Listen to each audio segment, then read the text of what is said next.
Ya, salam bagi saudara sekalian. Di sini saya akan membagikan rumusan untuk mengetahui atau bisa peka terhadap mana yang benar dan mana yang menyimpang. Dan hal ini sangat berharga ya. Untuk itu saya harap video ini disimak baik-baik sampai selesai. Nah, sebelum itu saya mengajak kita sekalian untuk menyaksikan fenomena yang banyak sekali beredar di dalam kekristenan dewasa ini. Katakan haleluya. Jesus, kami menyembahmu di dalam roh dan kebenaran. Haleluya. Terhembuslah lebih lagi dalam nama Yesus. Dalam nama Yesus. Dalam nama Yesus. Terima. In Jesus name. Roh Kudus memenuhimu lebih lagi. Yes, terima lebih lagi. Terima nama Yesus. Mengalir lebih lagi di dalam nama Yesus. In Jesus name. Ya.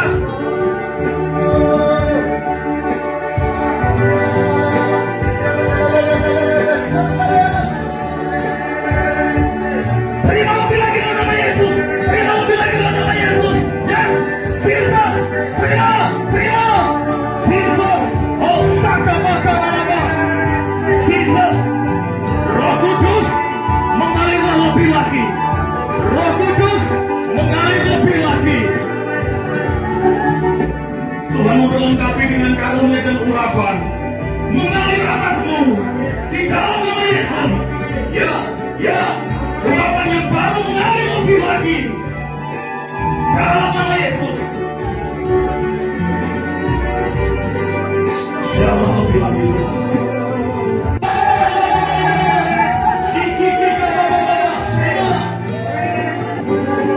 Roh Kudus, siapa lebih lagi? Terima! In Jesus' name! Oh, siapa bakal dalam? Ya, baik. Menurut banyak orang, hal-hal semacam itu adalah kepenuhan Roh Kudus. Nah, benarkah hal-hal semacam itu adalah kepenuhan Roh Kudus? Dari mana kita bisa yakin kalau itu kepenuhan Roh Kudus? Nah, jadi bukan menurut pendeta A atau pendeta B, atau si pendeta A atau si pendeta B, tapi harus menurut firman Tuhan, harus menurut Alkitab, dan kita harus menggunakan Alkitab itu. Jadi jika kita berbicara, maka kita harus berbicara berdasarkan Alkitab, bukan berdasarkan standar yang kita bangun sendiri. Pertama, pekerjaan Roh Kudus itu tenang.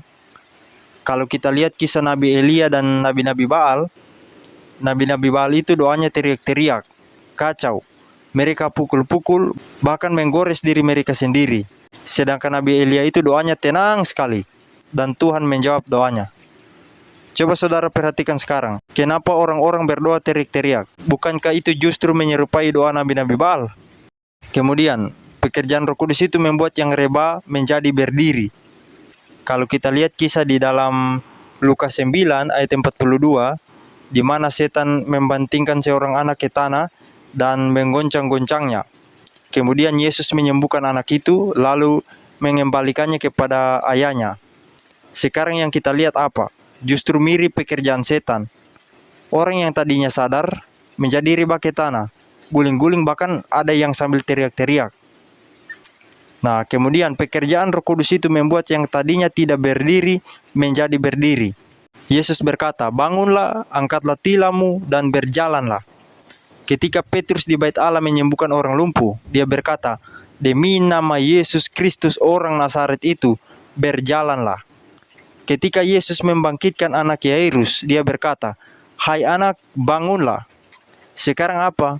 Orang yang tadinya berdiri jadi tumbang-tumbang. Katanya tumbang dalam roh. Padahal Roh Kudus itu membangkitkan, bukan menumbangkan. Pekerjaan Roh Kudus itu membuat yang kacau menjadi tenang. Ketika Yesus meredakan angin ribut, dia berkata, "Diam, tenanglah." Lalu angin itu reda dan danau itu menjadi teduh seketika. Yesus berkata, "Diam, tenanglah." Tapi sekarang apa? Orang bikin kebaktian, tapi justru kacau. Teriak-teriak. Pekerjaan Roh Kudus itu membuat orang yang tak sadarkan diri menjadi sadar. Orang yang kerasukan setan, bahkan orang yang kerasukan legion, disembuhkan, menjadi sadar. Sekarang apa? Orang yang tadinya sadar pas kebaktian menjadi tidak sadarkan diri. Atas semuanya itu mereka bilang ada damai. Dan itu menjadi alat ukur mereka. Nah, kalau cuma alasan damai, ateis pun merasa damai dengan kebebasan mereka. Orang yang nyabu atau orang yang lagi pakai sabu-sabu ya, merasa damai ketika mereka nyabu. Orang-orang bisa menciptakan damai menurut pandangan mereka sendiri. Tapi damai yang sejati hanya ada di dalam Kristus Yesus. Bagaimana Anda berkata Anda berada di dalam Kristus Yesus, kalau apa yang Anda percayai itu bertentangan dengan firman Kristus Yesus? Bagaimana Anda tidak bertentangan dengan firman Kristus Yesus, kalau Anda sendiri menolak orang-orang yang menyampaikan firman Kristus Yesus? Jadi, sadarlah, percayalah terhadap pemberitaan ini. Jadi, saya sampai di sini saja dan sampai jumpa di video selanjutnya.